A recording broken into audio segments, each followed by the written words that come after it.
What if I asked you a simple question? A question so small, yet so uncomfortable, that most people never stop to think about it. What if that little piece of plastic sitting in your wallet right now isn't helping you at all? What if it's quietly controlling your life, your stress, your sleep, and your future? What if credit cards aren't just tools, but traps, designed to feel harmless while slowly draining you over time? Most people don't wake up one day planning to fall into debt.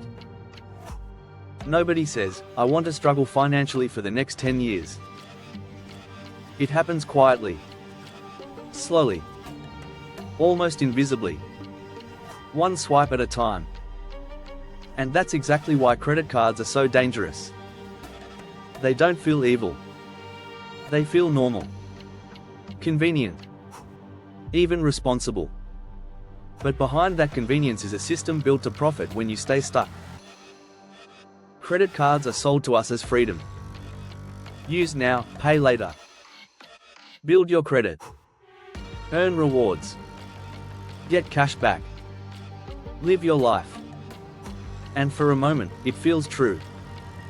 You swipe the card, the payment goes through, and life moves on. No pain. No loss. No consequences. At least not right away. But what no one emphasizes is that credit cards come with some of the highest interest rates most people will ever agree to pay. 20%. 25%. Sometimes even 30%. That's not convenience. That's a financial landmine. The scary part is how normal this has become. Carrying a balance is no longer shocking. It's expected. Millions of people are told that as long as they make the minimum payment, they're being responsible. But the minimum payment is one of the biggest lies in personal finance. It's not designed to help you. It's designed to keep you paying as long as possible. You might think you're moving forward, but in reality, you're running on a treadmill that never stops. Imagine borrowing $5,000 and paying back $10,000. Imagine doing everything right, never missing a payment, and still losing years of your life to interest. That's not an accident. That's the business model. Banks don't make money when you pay off your card. They make money when you carry a balance, when life happens, when emergencies hit, when inflation rises, and when your paycheck doesn't stretch as far as it used to. And let's talk about real life for a moment. Because this isn't about irresponsible spending. This is about normal people. A parent using a credit card to buy groceries because prices keep rising. A student using credit to survive college because tuition keeps climbing. A family using cards for medical bills because insurance didn't cover everything. These aren't bad people. These are people trying to survive in a system that pushes debt as a solution. Credit cards take advantage of psychology. When you pay with cash, your brain feels the loss. You physically hand something over. You feel it. But when you swipe a card, that pain disappears.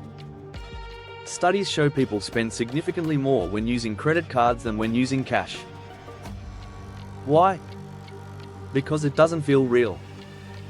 There's no immediate consequence. Just a beep, a receipt, and a false sense of comfort. Until the bill arrives. And when it does, it often arrives with interest, fees, and regret. What makes this worse is the shame that comes with debt. People don't talk about it. They hide it. They blame themselves. They think they failed. But debt thrives in silence. The system depends on people feeling alone.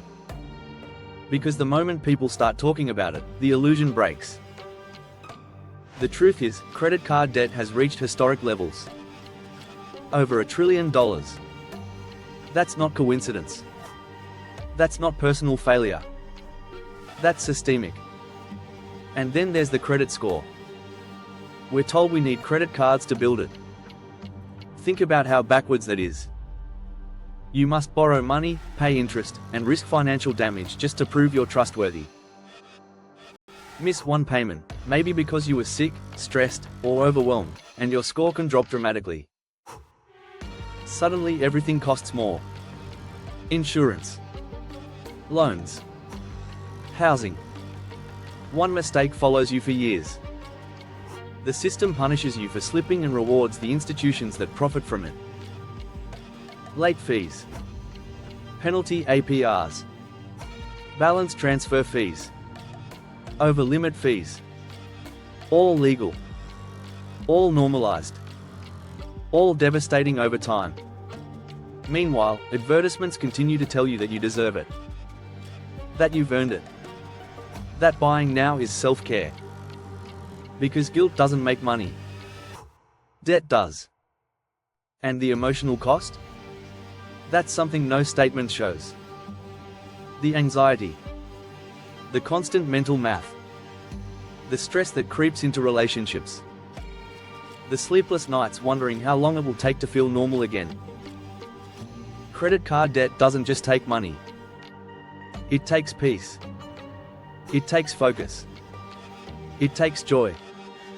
And people don't realize how heavy that burden is until they finally put it down. There are people who cut up their cards and say the same thing over and over again. I wish I'd done this sooner. Not because life suddenly became easy, but because it became real.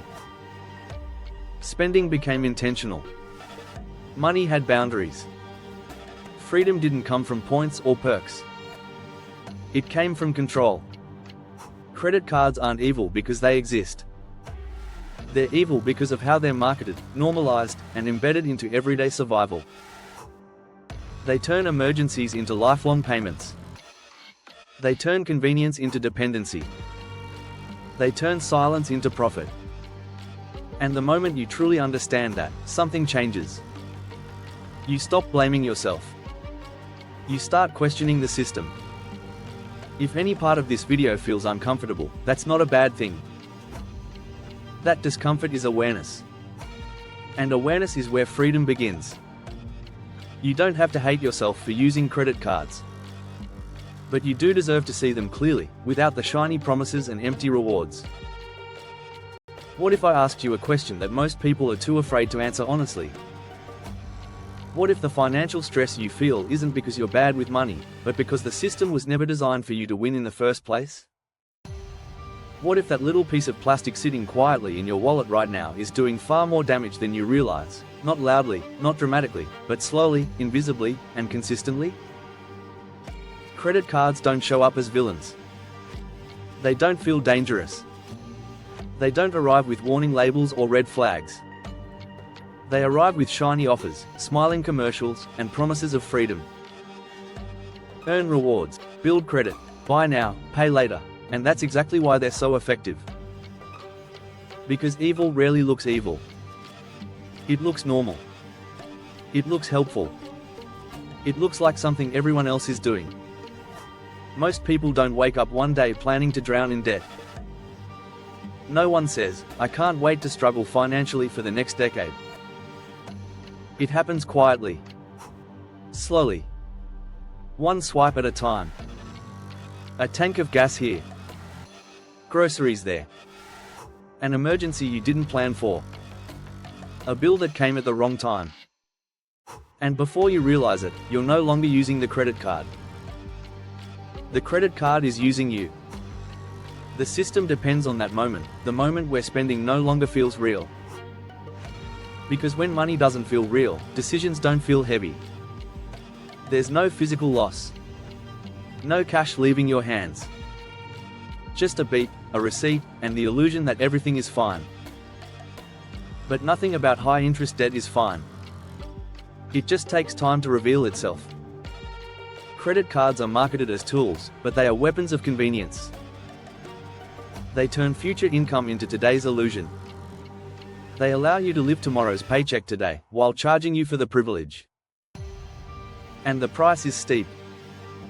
Interest rates on credit cards are some of the highest most people will ever agree to pay. 20%. 25%. Sometimes even 30%. And people sign up for these rates without fully understanding what they mean, because no one explains them in real terms. What does 25% interest really mean? It means that borrowing $5,000 can quietly turn into $10,000 over time. It means you can do everything right, never miss a payment, and still lose years of your life to interest. It means your money works harder for the bank than it ever will for you.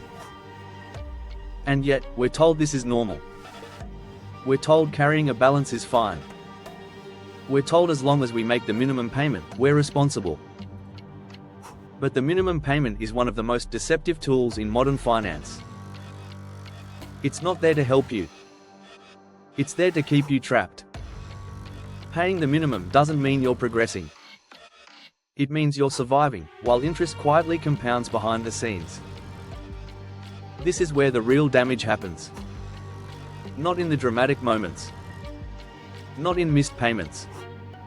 But in the slow bleed. The years spent paying interest instead of building savings. The opportunities delayed. The stress normalized. The anxiety that becomes part of daily life. And let's be clear, this isn't about reckless spending. This is about real people. Normal people. People trying to survive in an increasingly expensive world. Parents using credit cards for groceries because prices keep rising faster than wages. Students using cards to stay afloat in college because tuition keeps climbing. Families putting medical bills on plastic because insurance didn't cover everything. These aren't bad decisions made by bad people. These are survival choices made in a system that profits from desperation. Credit cards thrive in moments of vulnerability. Emergencies. Job loss. Inflation. Unexpected expenses. And once you rely on them during a hard moment, it becomes easier to rely on them again. And again. Until dependence feels normal. Until debt feels permanent. The psychology behind credit cards is no accident. When you pay with cash, your brain registers loss. You feel it. You physically hand something over. But when you swipe a card, that pain disappears. Studies have shown that people spend significantly more when using credit cards compared to cash. Not because they're careless, but because the brain doesn't register the transaction as real. That disconnect is where overspending begins. And when the bill arrives, it doesn't arrive gently. It arrives with interest, fees, and a reminder that yesterday's comfort is today's burden. But by then, the damage is already done. And shame keeps people silent. Debt is one of the most isolating experiences in modern society. People don't talk about it because they think they're alone. They think they failed. They think everyone else has it figured out. But the numbers tell a different story. Credit card debt has reached historic levels, surpassing $1 trillion in the United States alone. That's not coincidence. That's not personal failure. That's a system working exactly as designed. And then there's the credit score, the invisible leash that keeps people obedient. We're told credit cards are necessary to build it. Think about that. You must borrow money, pay interest, and risk financial harm just to prove you're responsible. Miss one payment, even by accident, and your score can drop dramatically. Suddenly everything costs more. Loans. Insurance. Housing. One small mistake follows you for years. The system doesn't forgive easily. But it profits endlessly. Banks don't make money when you pay off your balance. They make money when you struggle just enough to keep paying. Late fees. Penalty interest rates. Balance transfer fees. All legal. All normalized. All devastating over time. Entire industries exist to extract wealth from people who are already stretched thin. And the emotional cost is something no statement ever shows. The anxiety. The constant mental math. The stress that creeps into relationships. The feeling of being behind even when you're trying your best. Credit card debt doesn't just take money. It takes peace. It takes sleep. It takes joy. People often say, "I'll pay it off eventually," but eventually keeps moving. Life keeps happening. Another emergency. Another unexpected bill. Another reason to swipe. And the cycle continues. There are people who finally cut up their cards and say the same thing over and over again. I wish I had done this sooner.